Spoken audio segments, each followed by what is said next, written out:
ضلع چارسدہ میں اب تک صحت کارڈ پلس کے تحت مستفید ہونے والے شہریوں کے اعداد و شمار۔ صحت کارڈ پلس کے تحت 4,39,890 خاندان رجسٹرڈ ہوئے، جس میں 14,56,467 افراد شامل ہیں۔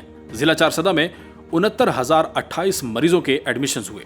ٹوٹل ایڈمیشنز پر 1,84,53,40,000 روپے خرچ ہوئے۔ صنفی لحاظ سے اعداد و شمار کی بات کی جائے تو صحت کارڈ پلس میں 32,517 مردوں کے ایڈمیشنز ہوئے، اسی طرح 36,511 خواتین کے صحت کارڈ پلس میں داخلے ہوئے، جس میں مردوں پر 95,19,60,000 جبکہ خواتین پر 99,33,80,000 روپے سے زائد رقم خرچ ہوئی۔ ٹوٹل ایڈمیشنز پر 1,84,53,40,000 روپے خرچ ہوئے۔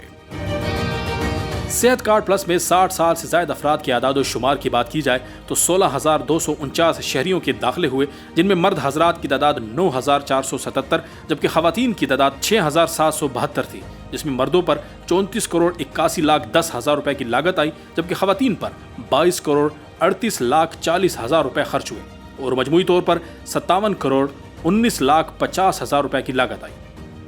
لاگت کے لحاظ سے ٹاپ 10 علاج معالجے کے اعداد و شمار کے مطابق cardiology, general surgery, medical cases, gynaecology, orthopaedic, dialysis, oncology, throat, urology اور نیورو سرجری میں مجموعی طور پر 1,43,54,70,000 روپے کی لاگت آئی۔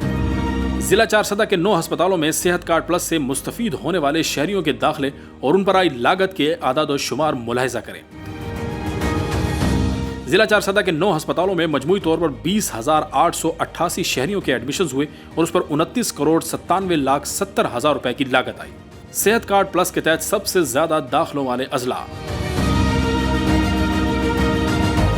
حکومت خیبر پختونخوا کا عزم، صحت کی مفت سہولیات ہر گھر کی دہلیز پر۔